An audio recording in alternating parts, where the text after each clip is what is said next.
जैसा कि हम सब जानते हैं कि आज यहाँ गीतांजलि राय की पहली किताब, नज़्मों की पहली किताब सुबह जैसे लोग के रस्म इजरा के ख़ास मौके पर हम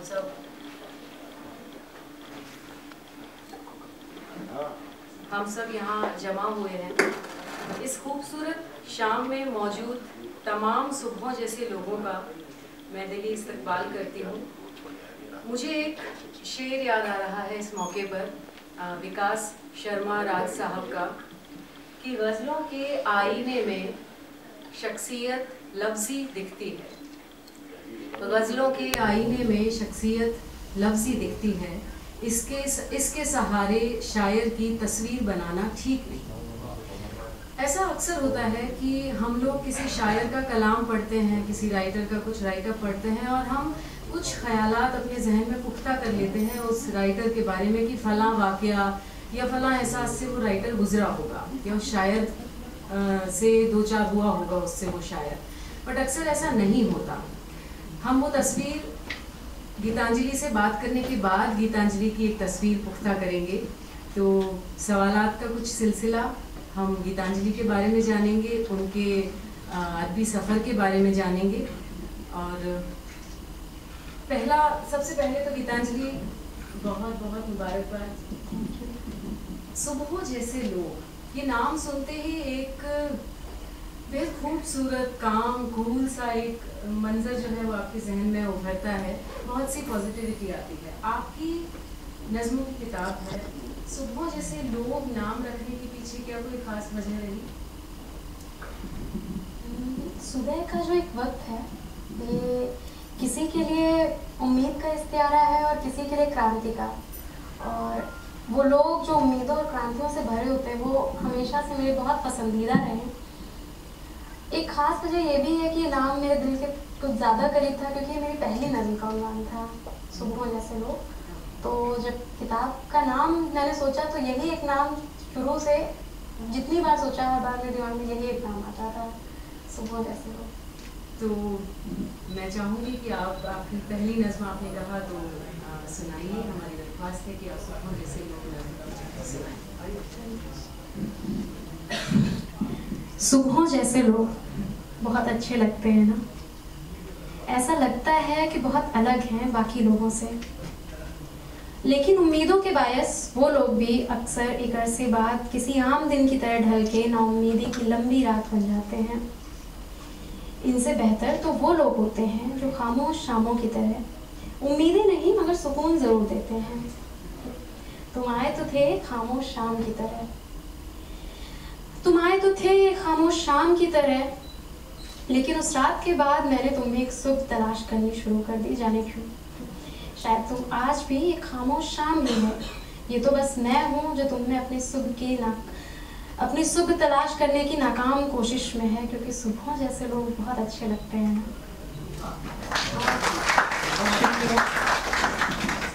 गीतांजलि, मुझे इल्म है कि आप अफसाने लिखती हैं, तो अफसाने लिखने के बावजूद आपने अपने ज़रिया इज़हार शायरी को भी चुना, इसकी क्या ज़रूरत महसूस हुई आपको? मैं शायरी पहले कहती थी और अफसाने तो मैंने अभी शुरू किए हैं। हालांकि उनमें भी मुझे मतलब बहुत खुशी होती है, अच्छा लगता है अंदर से लिख के। और ख़ास बात यह कि जब आपको कोई बात ऐसी है जो आप कहना चाहते हैं, आप उसे कहे बिना नहीं रह सकते अगर, तो ज़रिया इज़हार आप खुद तलाश कर लेते हैं, वो बात अपना एक रास्ता तय ढूंढ लेती है। और जहाँ तक कविता या शायरी की बात है कि इसे क्यों चुना, शायद कला का पहला यही रूप था जो मैंने देखा, कविता। क्योंकि मेरे पिताजी श्री सतीश कुमार राय, उनको कविताएं पढ़ने का लिखने का बहुत शौक था। तो ये चीज़ें वहाँ से शुरू हुई। उनके एक दोस्त थे गाफिल सुल्तानपुरी साहब, तो उन्होंने मेरा तारुफ उर्दू शायरी से कराया पहली बार। और उन दोनों लोग की सोहबत में जो चीज़ मैंने सीखी कविता को लेके, वो भाषा या शिल्प से ज़्यादा वो नज़र, उन्होंने मुझे वो नज़र दी, वो हौसला दिया कि मैं अपनी बात पूरे एतमाद के साथ कह सकूं, जो कि सबसे ज़रूरी चीज़ मुझे लगती है कि है शुरुआती वक्त में। और पिताजी से क्या क्या सीखा मैंने, ये तो मेरे लिए बयान देना बहुत मुश्किल है। बस ये है है कि मैंने बहुत छोटी, मतलब उन्होंने एक ऐसा माहौल मुझे मिला बचपन से कि जहाँ बहुत छोटी छोटी क्रांतियों को जिया मैंने, और उन्हीं छोटी छोटी क्रांतियों ने मेरे अंदर मतलब जो शायर था उसे तराश की शक्ल दी जो आज आपके सामने मौजूद है। और एक चीज़ मैं यहाँ पे कहना चाहूँगी कि मेरी मतलब मैं बहुत खुशकिस्मत थी कि मुझे आगे भी ऐसे लोग मिलते रहे, या यूँ कहिए कि मैंने ऐसे लोग ढूंढ निकाले, जिसमें एक बहुत ख़ास नाम है अभिषेक शुक्ला, मेरे अभिषेक भैया। तो जिन्होंने अभिषेक भैया आ भी गए, मैंने उनका नाम लिया, बहुत लंबी उम्र है भैया। तो मैं बस यही कह रही थी कि पापा और गाफिल साहब ने जो हौसला दिया, तो आपका नाम मैंने लिया था अभी कि मैं खुशकिस्मत थी कि मुझे आगे ऐसे लोग मिलते रहे और ऐसे लोग मैंने ढूंढ निकाले, जैसे अभिषेक शुक्ला, मेरे अभिषेक भैया, तो जिन्होंने उस हौसले को बदलते हालात और वक्त में मेरे अंदर बनाए रखा। और वो जो नादान शायर था, उसको कहीं एक शुरुआत देके वो लोग गए थे, उसको रास्ता दिखाया और उसकी उंगली पकड़ के जरूरत पड़ने पे साथ भी चले। आपने गाफिल सुल्तानपुरी साहब का जिक्र किया, क्या उनका कोई शेर या कोई कलाम आपको याद आता है?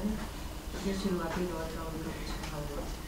उनके अशार तो मतलब बुनियाद में है।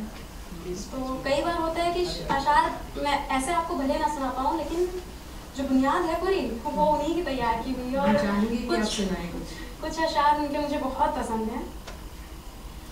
शबे गम में सुनहरे दिन की ताबीरें बनाते हैं कि हम जख्मों से मुस्तकबिल की तस्वीरें बनाते हैं। शबे गम में सुनहरे दिन की ताबीरें बनाते हैं कि हम जख्मों से मुस्तकबिल की तस्वीरें बनाते हैं। मुझे है जीतना, समझो कि बाजी फतह है मेरी। मुझे है जीतना, समझो कि बाजी फतह है मेरी। मैं गुलदस्ते बनाता हूँ, वो शमशीरें बनाती हूँ। और जो शेर मुझे बहुत पसंद है इस गज़ल का, क्योंकि हमारे सरफिरे जज्बात कैदी हो नहीं सकते। हमारे सरफिरे जज्बात कैदी हो नहीं सकते। हवाओं के लिए क्यों लोग जंजीरें बनाते हैं। हवाओं के लिए क्यों लोग जंजीरें बनाते हैं। शबे गम में सुनहरे दिन की ताबीरें बनाते हैं कि हम जख्मों से मुस्तकबिल की तस्वीरें बनाते हैं। बहुत खूब गीतांजलि, आपकी कुछ नज़में नज़रों से गुजरी है, कुछ आपसे मुखजुबानी सुनी है। आपके यहाँ मोहब्बत का वो रवायती शायराना तसव्वुर नहीं दिखाई देता जिसमें खुद सुपुर्दगी हो, बल्कि इसके उलट यहाँ एक प्रैक्टिकल और ज़मीनी अप्रोच दिखाई देती है। ऐसा क्यों? मेरे यहाँ की नज़मों में मतलब मोहब्बत में पागलपन है। अगर शायद मैंने नज़्म सुनाई होगी कभी आपको, एक आम वाक़या, उसमें एक किरदार कहता है कि काश तुम्हें भी कुछ ऐसे पागल लोग मिले जो तुम्हें समझने की जिद में और पागल हुए जा रहे हो, और तुम एक आम वाक़या समझ के भूल जाओ मुझे, और तुम एक आम वाक़या समझ के भूल जाओ। तो ये पागलपन है वहाँ। और पॉजेसिवनेस भी है। जब एक नज़्म है नेम प्लेट, उसमें एक किरदार कहता है कि मेरे घर में तो बस एक पराई खुशबू आ गई थी एक दिन और बेघर कर गई मुझे हमेशा के लिए।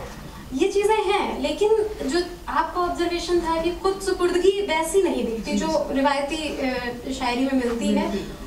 उसकी एक वजह ये हो सकती है कि मेरी नज़मों के जो भी किरदार हैं वो थोड़े इंडिपेंडेंट हैं, उनके बीच दुनियादारी बहुत कम है। मतलब जिन नज़मों में मैंने सामाजिक किसी विसंगति की बात करी है तो वहाँ पे दुनियादारी दिखती है, लेकिन जहाँ दो लोग मोहब्बत के रिश्ते में हैं उनके बीच दुनिया की कोई इनइक्वालिटी, कोई ऊंच नीच नहीं है। उनके बीच एक बराबरी है और मोहब्बत की पहली शर्त वहाँ पे म्यूचुअल रिस्पेक्ट है। तो जब दोनों बराबर हैं तो उसमें खुद सुपुर्दगी जैसा कुछ मंजर कम होता है। वहाँ पे साथ चलने का एक आपको ज़्यादा वो साथ चलते हैं और उनके लिए साथ रहना ही सब कुछ है। तो बस ये है कि मोहब्बत का जो तसव्वुर है इन नज़मों में वो इबादत वाला नहीं है शायद, और महबूब जो है वो खुदा नहीं है। यहाँ पे मोहब्बत ज़िंदगी है और महबूब एक दोस्त है, एक रूममेट है जो कहता है कि आज तो चाय में अदरक मैं थोड़ी और डालूंगा।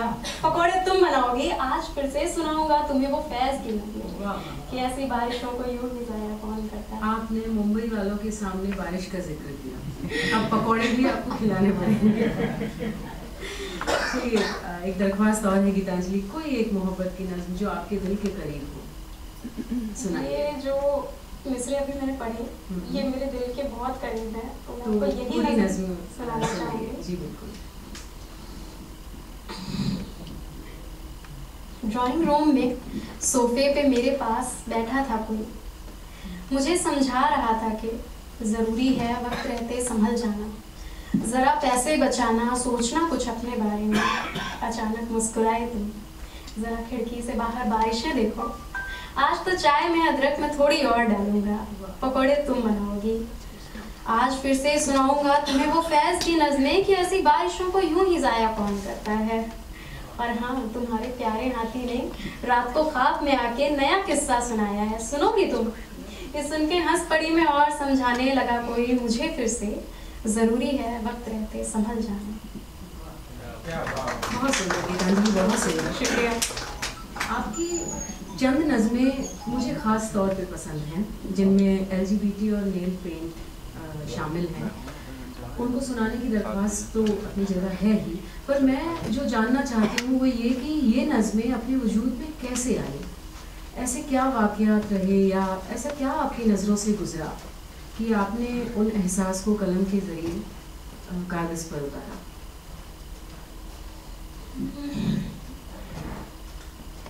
सबसे पहले तो मैं आपका शुक्रिया अदा करना चाहूँगी कि आपने मुझसे सवाल किया, क्योंकि ये वो तबका है, ट्रांसजेंडर ग्रुप जो बेसिकली है, ये वो तबका है जिसे इस कदर इग्नोर किया जाता है कि उसके बारे में बात नहीं की जाती, उस पर सवाल ही नहीं किए जाते।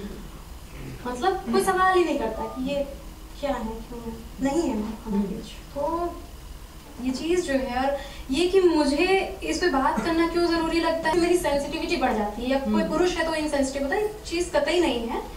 बस ये है कि उस चीज़ को मैं थोड़ा सा करीब से देख सकती हूँ।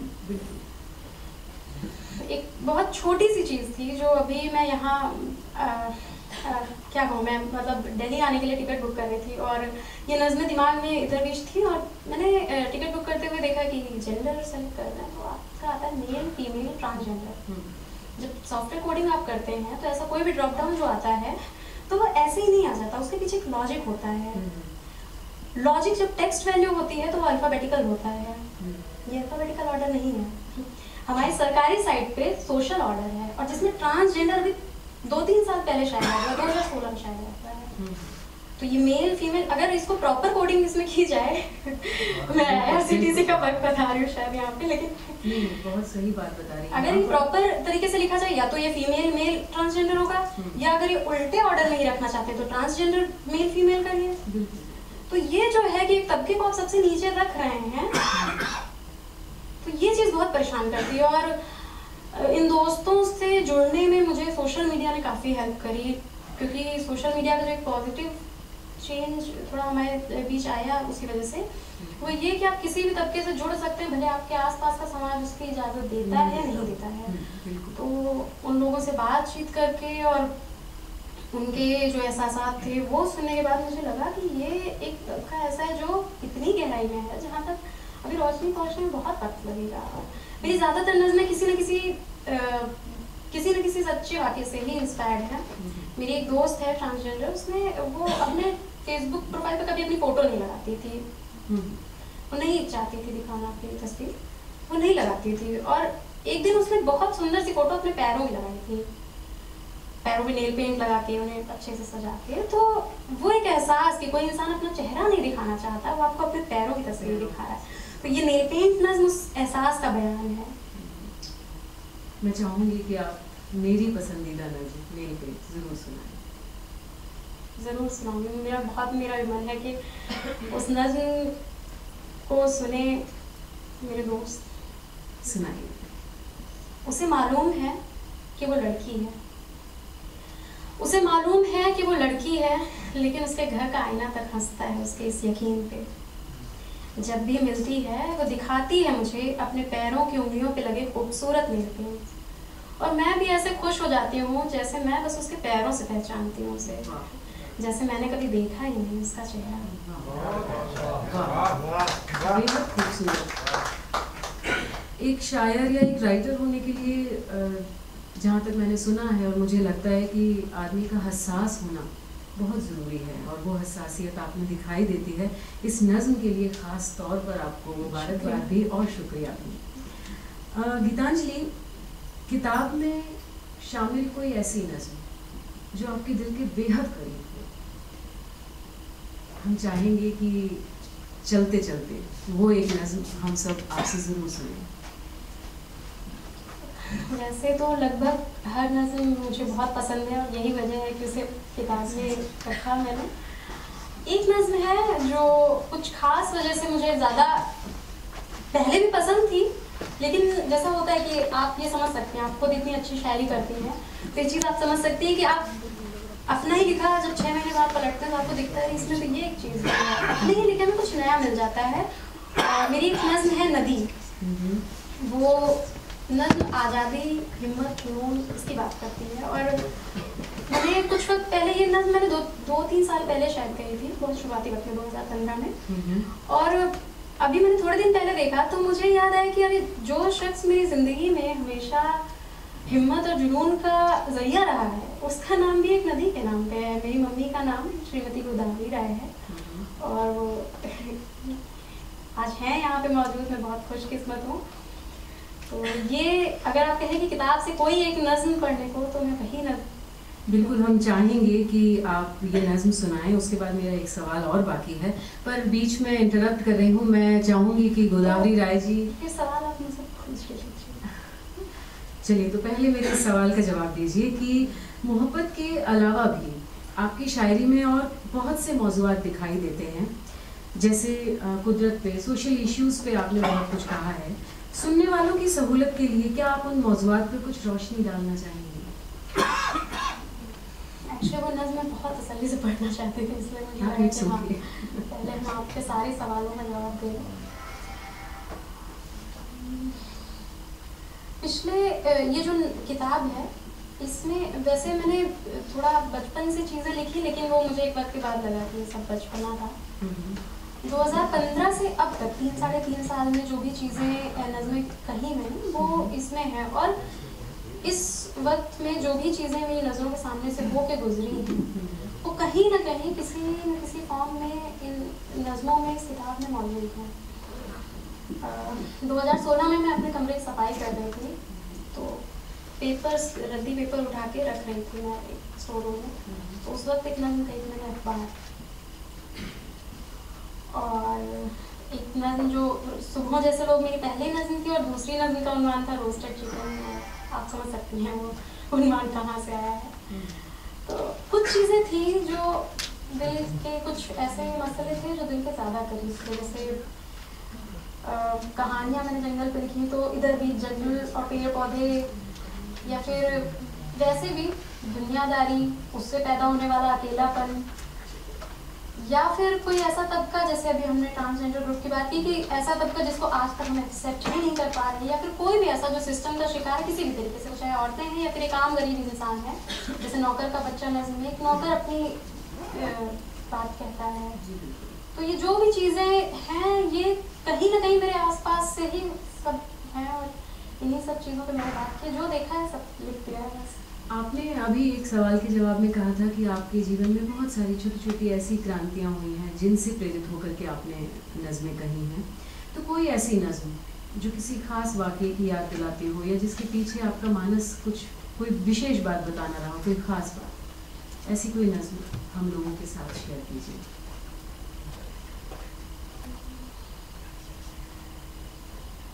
मुझे जितनी भी मतलब नज़में ऐसी लगती हैं जिनमें क्रांति की बात है तो उसमें बहुत चीखती हुई क्रांति शायद नहीं है नज़मों में कहीं पे भी, लेकिन क्रांति बहुत आराम से है कि वो वैसे जैसे मेरी ज़िंदगी का हिस्सा थी वहाँ पे, वो वैसे ही है। मतलब उसमें इस चीज़ है ही नहीं कि हम बराबर हैं, बराबर, वो बात ही ऐसे कर रहे हैं कि हम तुम बराबर हैं, और वो सारी चीज़ें वैसे हो रही। एक नज़्म है जो मेरे बहुत करीब है दिल के, वो इसलिए है कि क्रांति नहीं जहाँ पे थी वहाँ क्या हुआ, वहाँ क्या होता है जब चीज़ों में क्रांति नहीं होती, जब हम एक सिस्टम को, एक गलत चीज़ को वक्त के साथ तो है मतलब मैं क्या ही एक्सप्लेन करूँ, मैं नज़्म सुना देती हूँ। नज़्म आपकी बात कहेगी। हाँ, उन्वान है इसका शेर और शिकारी। शेर और शिकारी की लड़ाई में कभी शेर जीतते थे तो कभी शिकारी। शिकारियों की एक आदत थी कि वो अपनी हर जीत की एक कहानी लिखते थे, लेकिन शेरों को ऐसे किसी फिजूल काम में कोई दिलचस्पी नहीं थी। वक्त बीता, शेरों की नई पीढ़ी जो शिकारियों की लिखी कहानी पढ़ के बड़ी हुई थी, ये मानने लगी कि शेर लड़ाई वड़ाई जैसे कामों के लिए नहीं बने। नए शिकारी जवान शेरों को बताते थे कि कैसे उनके दादाजी ने पलट दिया पूरा समंदर, बांध के रख दिया बादलों को और उखाड़ दिए पहाड़। शेर सर झुकाए उनकी बातें सुनते रहते थे। एक बार एक बूढ़े शेर ने अपनी बहादुरी की दास्तान सुनाने की कोशिश की तो जवान शेर ये कह के हंस पड़े कि हाँ दादा, तुम तो जरूर जीते होगे, तुम पहाड़ से भी भारी हो ना। अब शेरों के यहाँ रिवाज बहुत बदल गया है।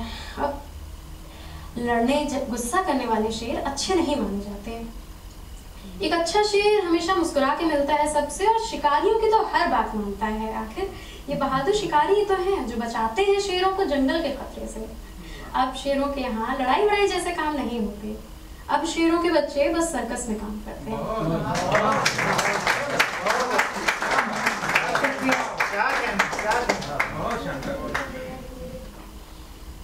गोदावरी जी हमारे बीच यहाँ बैठी हुई हैं। सबसे पहले तो मैं आपको मुबारकबाद पेश करती हूँ गीतांजलि की किताब के लिए, और आपका धन्यवाद भी करना चाहती हूँ कि आपने गीतांजलि जैसी नज़्म हमें दी, और देखिए उस नज़्म से किस कदर खूबसूरत नज़्में हमारे बीच आई हैं। गीतांजलि, मैं चाहूँगी कि आप नदी नज़्म सुनाएं। और मुझे फ़ख्र है इस बात का कि मैं नदी हूँ। अपने रास्ते खुद बनाना आता है मुझे, और अच्छा भी लगता है। मैं नहीं चाहती कि कोई एक दायरा खींच के बता दे मुझे कि अब मुझे ताउम्र यहीं रहना है। एक छोटा सा गोल सा महफूज दायरा, जहाँ ना मुझे रोज़ रोज़ पत्थरों से टकराना होगा, ना अपने वजूद को कायम रखने के लिए रोज़ रोज़ कोई जंग लड़नी होगी। मेरा वजूद सिर्फ पानी से नहीं बना। मेरी आज़ादी, मेरी हिम्मत, मेरा जुनून, ये मिल के बनाते हैं मुझे। मालूम है मुझे कि हर पल हर लम्हा मैं उस मंजिल की तरफ बढ़ रही हूँ जहाँ मौत को इंतज़ार है मेरा, लेकिन मैं धीमे नहीं चलना चाहती, बल्कि लम्हा दर लम्हा मेरी रफ्तार बढ़ती जा रही है। मैं नदी हूँ और मुझे फ़ख्र है इस बात का कि मैं नदी हूँ। तो दोस्तों, अब काफ़ी सारी नज़में आपके सामने गीतांजलि राय ने खुद सुनाई। अब आप उनका खाका बेझिझक खींच सकते हैं। हम लोग इजाज़त चाहेंगे आपसे और डाइस प्रदीप जी के हवाले। Thank you so much.